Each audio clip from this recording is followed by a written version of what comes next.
I'm Andy Villamarzo, and with SBLive Sports Florida. Welcome to the Coastal. It's our ninth episode here, and we're joined by a colleague, good friend of mine, Preston Jackson of Big County Preps. He covers high school football. He runs some great camps, which I know I haven't been to yet. I promise him. I keep saying I'm going to come, and if there is any solace, Preston, I haven't really been to one. So if I do go to one, it will be yours first. I promise.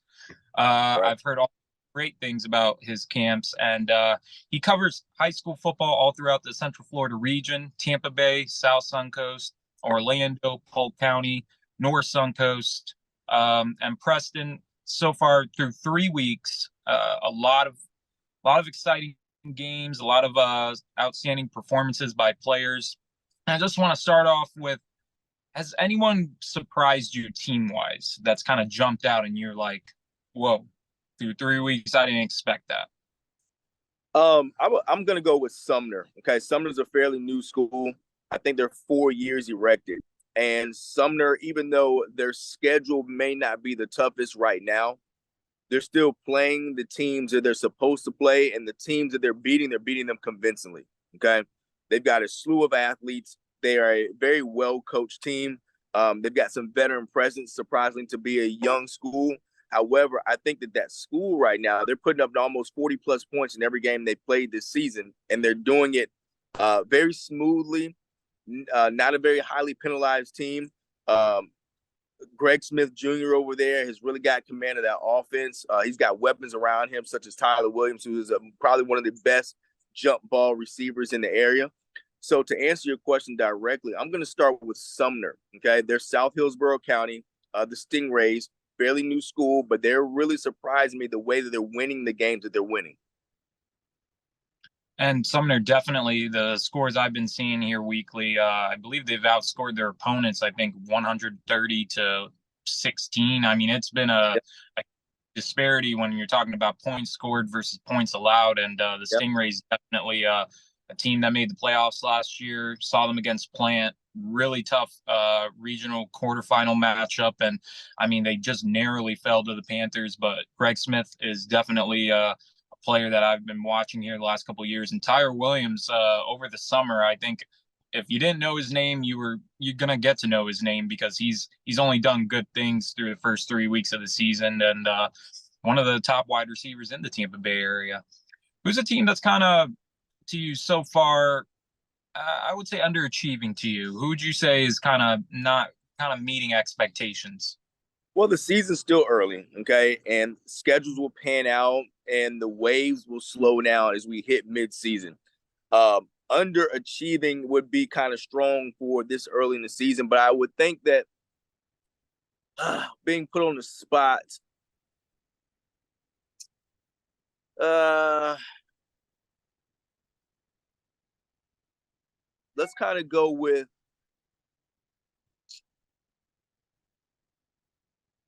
All right, so we're not going to say underachieving.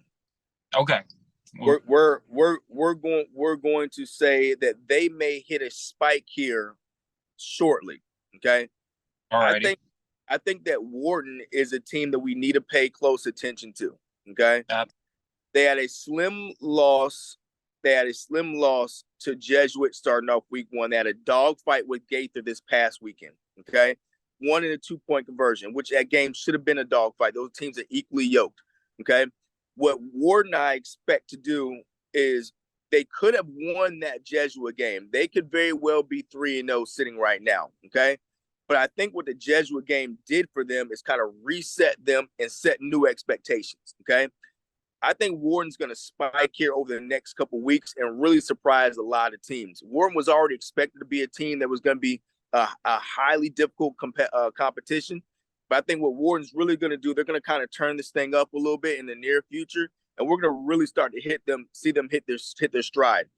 New offensive coordinator Jackson Jensen's playing very well at quarterback position. They have a defensive line that is fierce and ferocious. I would have liked to see a larger spread between the Gaither game. I would like to see a shorter spread between the Jesuit game. But I think Warden is that team where they're on the cusp right now, but I think they may take off here shortly. And seeing Wharton in the preseason against Plant, I could definitely tell a difference from last year's Wharton's team to this year's Wharton team, because obviously they were much more, I would say, balanced team with Stacey Gage. They liked running the ball, but they did like throwing it. This year, seeing them against Plant, just tempo, and throwing the ball with their just slew of wide receivers they got. And Jackson Jensen, I would expect him to surpass possibly 3,000 passing yards with the way he's going right now. So, I mean, the Wildcats are definitely a team. You got Booker Pickett on that team as well. You got to talk about the defense that they have. The Wildcats are definitely a team that I think out of the Tampa area in Class 3M, they can make some noise, especially with what they got. So, well, we don't want to use underachieving. It is early, but there are teams that so far. I wanted to touch on Jesuit. You just talked about them. They obviously have had a tough stretch here for the first 3 games. Just kind of talk about the Tigers here a little bit. Will Griffin, he's throwing for a lot of yards. Last 2 games, obviously, really tough for them with Treasure Coast and Columbus. I mean, you look at the rest of their schedule. Do you feel like Jesuit could still remain over that 500 mark here, Preston, or do you think? I mean, because they got some tough teams ahead with Armwood, Tampa Bay Tech. I mean, it's no easy slate of games the rest of the way for Jesuit. I'm going to pull up their schedule right now, so I'm just not talking off the cusp. Let's see exactly what they're doing, unless you have it pulled up already. Let's see what Jesuit's got for the rest of the season. Now, Jesuit, as by design, they need a tough schedule to be able to compete for those points, okay? Forget my camera moving as I'm pulling up Jesuit's schedule. Okay. So, right. Wharton was a 34-20 win. Okay. And that one was close the whole first half. Then he went down and played Treasure Coast. And that Treasure Coast game was probably one they probably should not have played with the lack of practice that they had because we had a hurricane in our area. Okay. That got out of hand quickly with a slew of injuries. Okay. A number of starters went down.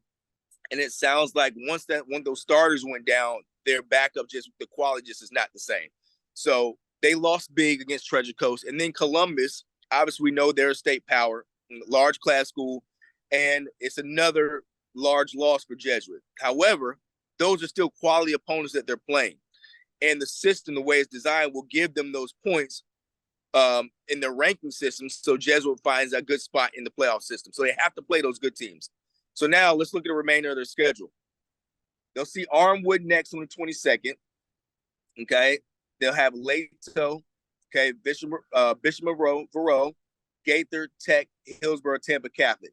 That is a slew of a schedule. That is a dogfight right there. You would say there are no gimmies, but if you had to, you would say they would at least beat Lato. And then, you got to, all the rest of those games, you toss them up in the air. Armwood, it can arguably be the best team in Hillsborough County right now.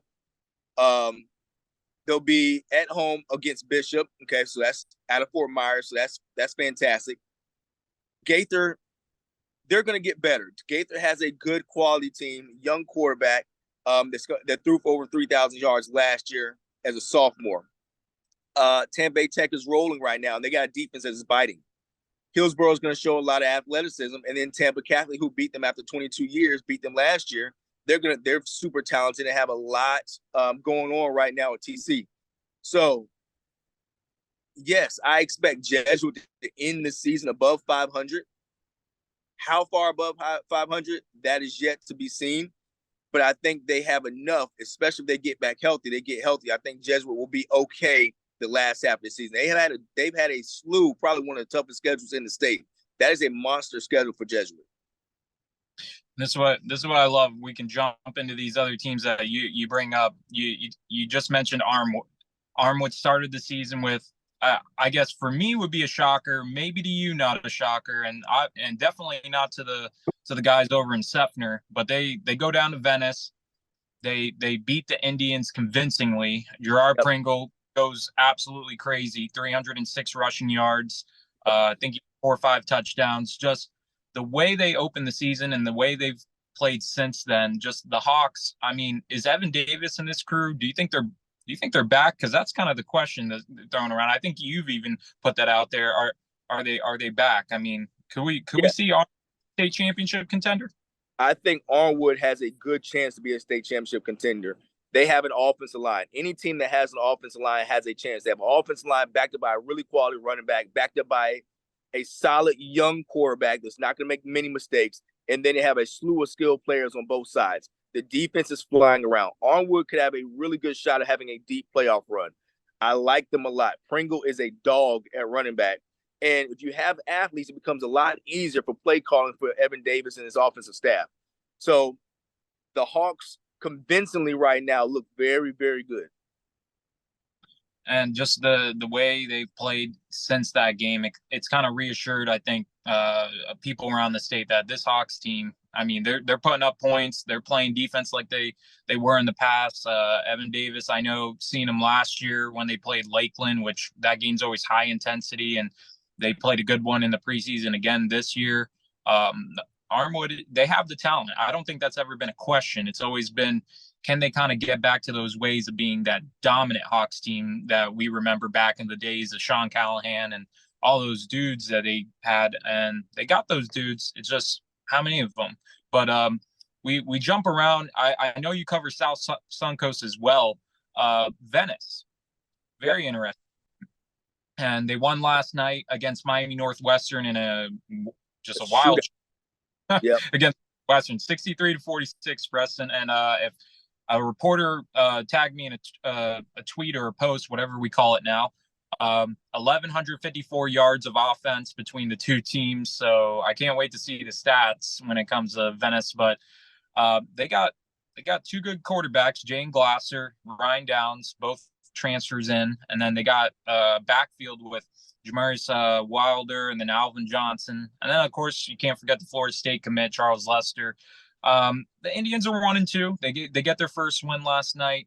I know a lot of talk via social media between them and Lakeland. Do you think these two teams are once again on a collision course to face each other in Class 4S for the state championship? Man, that would be a doozy, all right? That would be fun to watch. Lakeland has a lot going on. They look fantastic. And if you look at this 1-2 Venice team, you really kind of evaluate why are they 1-2, right? And we've talked about one of the losses to Arnwood, who could be one of the best teams in the state. You go on the road to Cocoa, which is one of the tougher environments to play in the state. And then you go on the road down to Miami. If anybody knows anything about Dade County, you coming from as an outsider playing Dade County at Travis Powell Stadium, that's a doozy. So now they're a 1-2 ball club that's played three of the top teams in the state in the first 3 weeks of the season. Okay. Which will prepare them to make a deep playoff run. Where Venice is going to have to tighten up is going to be on the defensive side. I think they're getting pressure on the quarterback right now. It's a little inconsistent. They can cover. Their linebackers are solid in coverage, but they've got to be able to get pressure on the quarterback with their front four. That's what they've always been good at. They haven't been a blitz-heavy team in the past. Right now, they're having to compensate more because they can't get pressure up front with their front four. That's their weakness, okay? Outside of that, they're going to produce points on offense. They'll make plays on special teams. They'll make plays in defensive secondary, but they've got to be able to get pressure on the quarterback from their front four. And Venice, and Preston just touched on the points. I mean, they 34 points allowed against Arnwood, 31 against Cocoa. Last night, 46 against Northwestern. Definitely, they got to shore up that defensive side of the football because I don't think John Peacock is probably all too happy with allowing those many points. But the one thing you can take away is all three of those teams are quality teams. I mean, they are not slouches by any means. And when you look at the rest of their schedule, I know just off the top of my head, they got Sarasota Riverview, which obviously would be kind of the I don't want to say the homecoming, but it's that Charles Lester against his old team. So that should be interesting. But and I see River Ridge of Newport Richie is going to face them. I don't know, Preston, what's going to happen there. I'm doing the same. I'm pulling up their schedule right now. We can kind of chop that up. So we've got River Ridge. Okay, that could get ugly.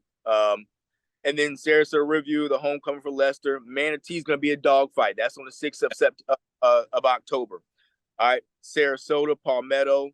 I expect Venice to be okay in those games. They'll play IMG White, and then they'll play Clearwater Academy. So Clearwater Academy is going to be a tough game for them. They're a talented team. They bring kids internationally over there. They'll end the season with Clearwater Academy. So Venice, but here's the thing about it. Again, for those watching, Venice could very much so be a 500 ball club on the schedule. However, they will be rewarded by the quality of their opponents and the opponents' quality opponents. That's how the system works. So even though they may not have the best record, they will get rewarded and have a good playoff berth seed, a good playoff seed to have a good position. So they'll be okay because they will be rewarded for how difficult their schedule is. Absolutely. And for teams that put together a schedule that's more advantageous just to getting some wins versus actually playing some teams that may actually be of quality in the playoffs, that is kind of the thing that when I talk to some coaches that they narrowly missed the playoffs last year and they're wondering, well, we were 7-3 or we were 6-4, but then you look at the totality of the schedule, you're kind of like, but who did you play? The teams you lost to were the teams that were of note, and then you didn't beat anybody. That's you got to have some wins to kind of validate making the playoffs, just in general. So, I mean, definitely. Oh, go ahead. Venice is at home the rest of the season. They're home the rest of the season.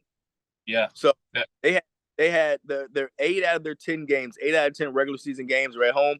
Right now, it's the rest of the home stretch. They had their 2 away games. It's a wrap now. They're at home the rest of the season. Yeah, and being there, you've been there. I mean, Davis Powell Stadium, that's not an easy place to go down and play over. They call it the Island. That place is you get the small town out. They all pack it in, and tough place to be at when you're the away team. And I know they're going to start that off with River Ridge, and then they go down to Slate. So yeah, they definitely got a good group over there that should be able to kind of rack up some wins here as the season moves ahead. So we're not going to worry too much about them. A team that you just mentioned, they're 0-3, but they got the collection of international players, Clearwater Academy International, and we're not going to say that they haven't. The Knights are playing teams. They're playing really good opponents. Clearwater Academy International, that is, and Jesse Chinchar, he's got a really good group of players. They're an independent team, if those don't know. Maybe some people that think they're going to compete for a playoff spot. They play their 10 games, and they're in this. I forget the name of the independent class they're in. I know they play a championship game at the end against someone, but the Knights, Preston, they're 0-3. But I mean, what kind of stands out to you about this team and just Chinchar's group?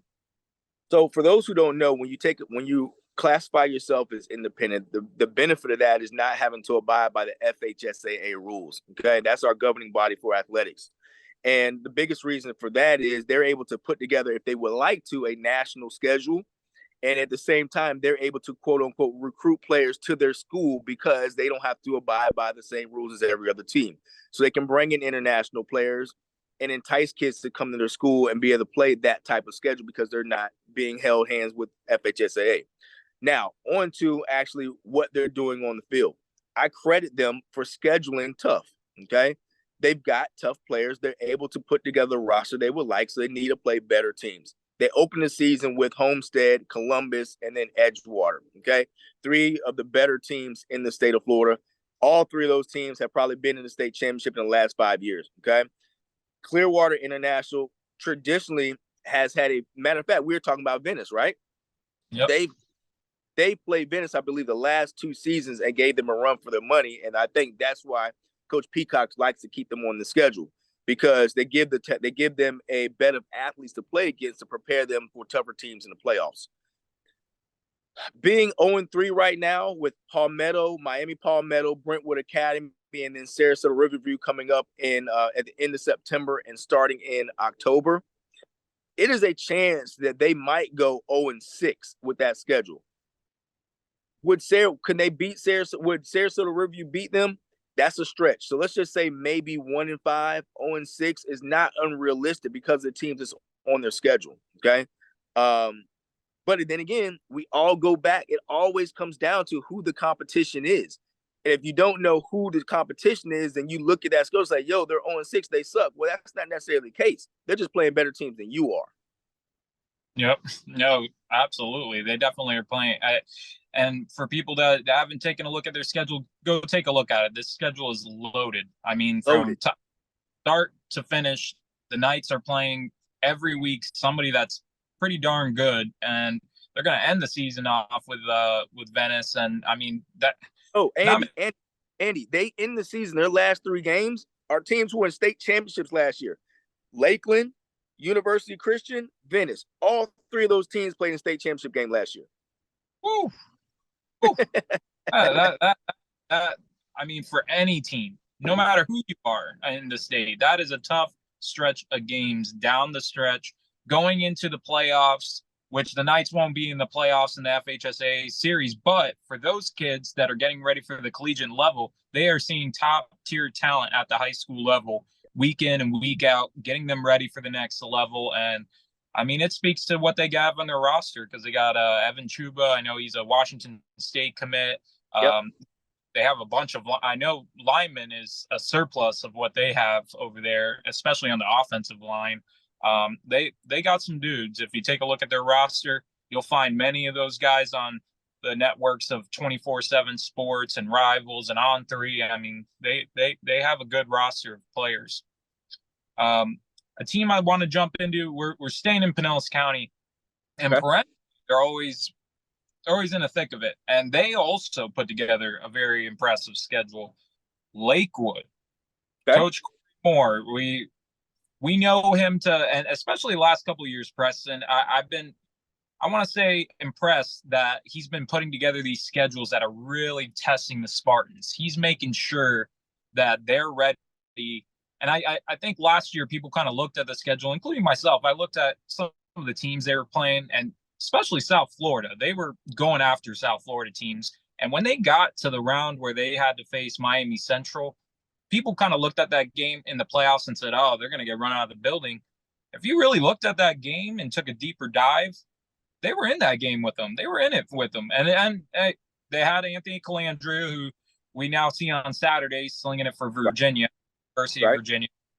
But the Spartans, they put together this tough schedule. They have another one this season. I know they got Nick Trier. He was a transfer from Braden River. Shamar Rigby ended up leaving. He's over at Clearwater Central Catholic now, but they still have talent. Corey Moore always has a strong roster. Kind of just touch on this group, what you know about them, and how do you feel about Lakewood this year? So by design, and this is to the credit of Coach Corey Moore and his staff, Coach Moore, because he's able to, he's been around a lot of these great coaches over his career. He's learned that what you have to do, you have to front in your schedule. All right. So what you do, you set a benchmark for the teams. You set a benchmark for your teams by the teams that you're going to play. And the reason he's tapped into Miami a lot is because we're in the South. Whenever you make a deep run, you have to go through the South Florida teams. So you're going to get accustomed to them early. You want your team to see what playoff experience is going to be like right now. And that's what he's done. That's what all the great coaches have done. That is the trend over the last 10 years. Play tough teams, play teams, the caliber that you're probably going to see in the playoffs, play them early. So your teams aren't, let's just say, surprised when you see them in the playoffs. Okay. So you sitting there, a Lakewood team that's 0-3. The loss that probably stands out is probably Northeast, right? But Northeast, if you don't know much about them, they've had some coaching change, but they're kind of scrapping and clawing. The hardest thing for Northeast has always been to keep their kids at their school. They've been transferring out and building other teams' rosters. So I'm looking at the schedule. That was a 10-6 loss against Northeast the first game of the season. Lakewood goes on to play Palmetto of Miami, 26-12 loss, and then they play Homestead. And you've heard those two teams mentioned prior to because they're good teams. Lakewood's going to go on and play Pinellas Park, Miami Edison, another Miami team in there, Boca Ciega, and then South Ridge, another Miami team in there, Gibbs, Largo, and then they finish with Chaminade Manada. Okay? Ooh. So half their schedule is fit with Dade County schools, purposely done. Okay. Now, Nick Trier is going to have to be a little bit more consistent. Okay. The defense is going to have to be a little more consistent also. No matter who you play, there's one thing that you can control. That's your attitude and your effort. And allowing teams to score a certain amount of points, that's an attitude thing. Okay. So they're going to X and O, and the coaching staff is going to get better and better and better. And the kids will get more experience with the competition, But they're going to have to find a guy. Shamar Rigby is gone. They have to find somebody to let's just say, fill his shoes, for lack of a better term. And Nick Trier is going to have to put the team on his shoulders. But Coach Moore and his staff, to their credit, they're scheduling teams they're going to see in the playoffs. They're scheduling caliber teams they're going to see in the playoffs, and it's going to pay dividends. Yeah, and Lakewood definitely just that 10-6 loss to Northeast. They have something good brewing over there. I'm actually going to cover them when they play Cardinal Gibbons this week on a Thursday night. That's going to be an interesting game. Cardinal Gibbons coming up from Fort Lauderdale. I'm interested to see how the Vikings play against.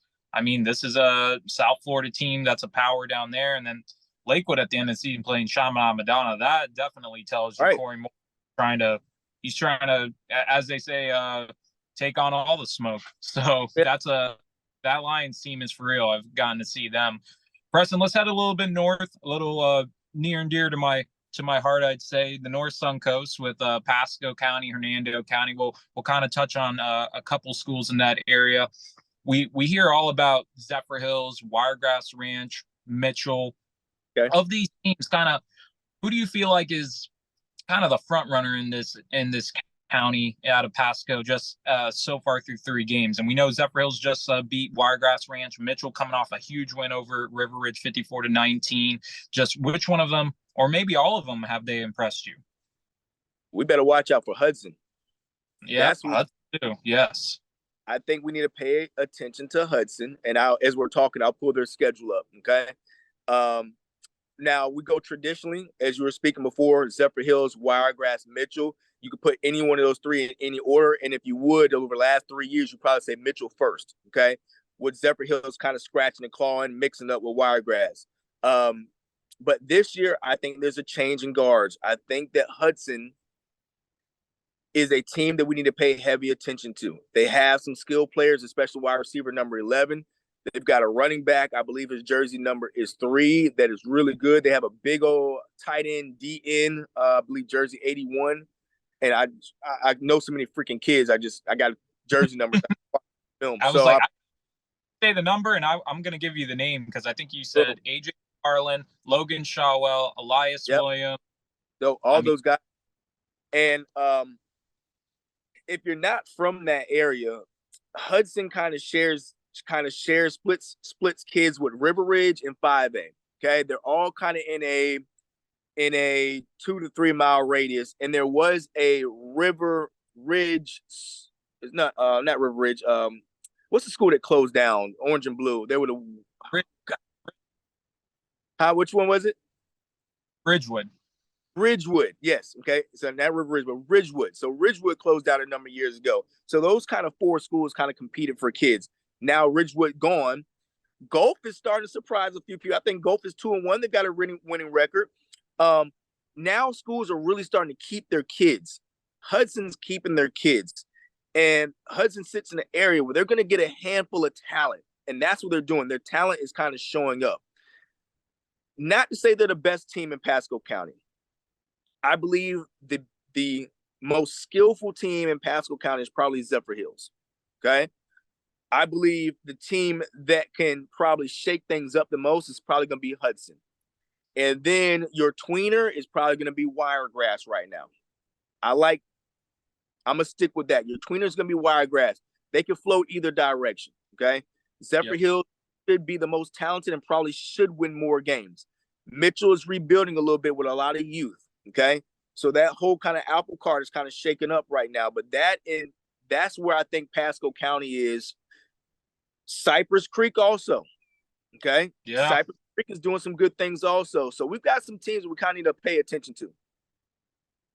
Yeah, and speaking of Cypress Creek, they surprised me over the weekend with beating Melbourne Central Catholic. I actually, me and Tom Ketchum's, we do our weekly predictions, and I I said Melbourne Central Catholic. Their nickname is the Hustlers. I was saying the Coyotes were going to get hustled by the Hustlers, but I was definitely proven wrong by that. The Coyotes went over there, scored 47 points, I want to say, and Okay.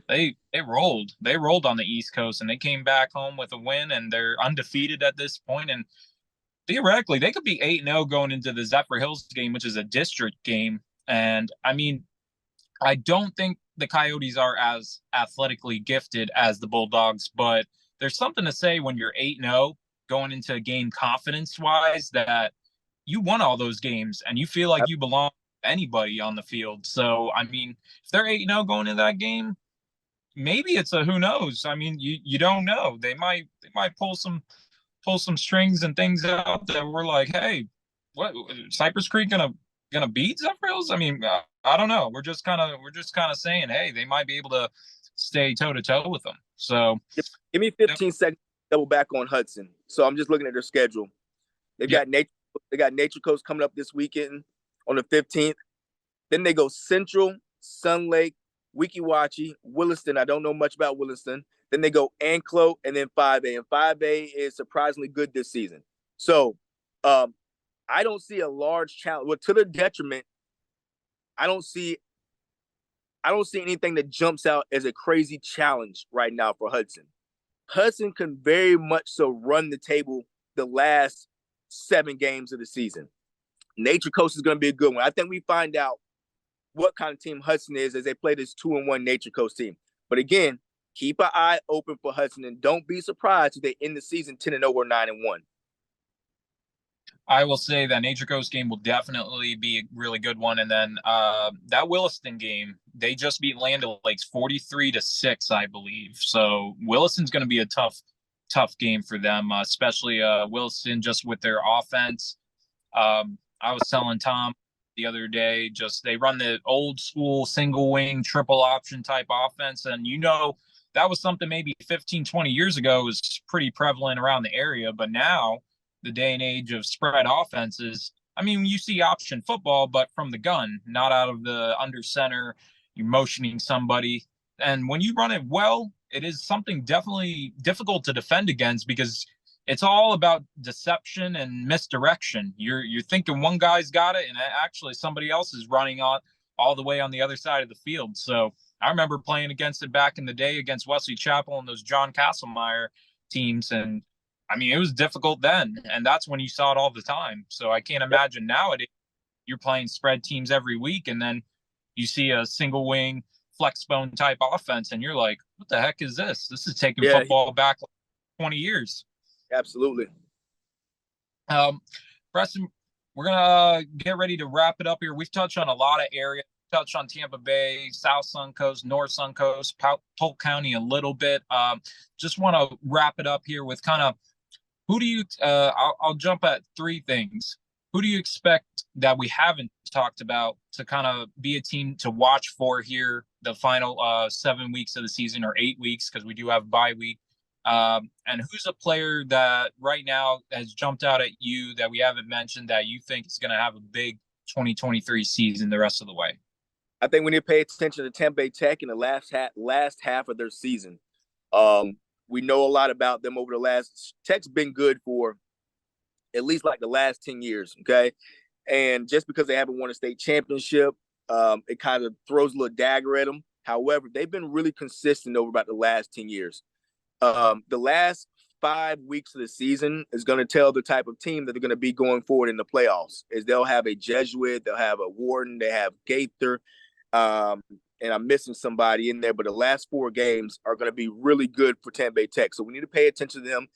A player that has really jumped out, I'm going to tell you who I like.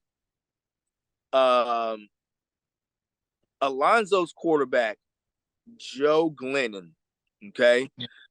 Joe Glennon, stats aren't going to jump out at you right now. But watching film on Joe, what he's done well is really put Alonzo in winning situations, okay? This is his first year as a starter. And I think what Joe's going to do is he's going to really get comfortable this last half of the season and might put up some big numbers. So pay attention to Alonzo Ravens 2025 quarterback Joe Glennon, who's a transfer from Mitchell over in Pasco County. But I think now that Joe's going to start to settle into this offense and produce some really good numbers starting in October, to say the truth. I like that. And I know Caden Thomas is over there at Mitchell. He's put up some big numbers for the Mustangs as a dual threat quarterback. He's someone everyone's been telling me about, a class of 2026 kid. But Joe Glennon over at Alonso definitely is a player that I've been hearing a little bit about, and he's starting to really come into his own. But we're going to wrap it up here, Preston. As always, thank you for coming on with us here at the Coastal. And I'm sure we'll be talking to you soon here down the stretch of the season. We'll kind of touch back and circle back on the game and the teams here and everything else going on through Central Florida, Tampa Bay, North and South Suncoast. You got it, man. Thanks for having me.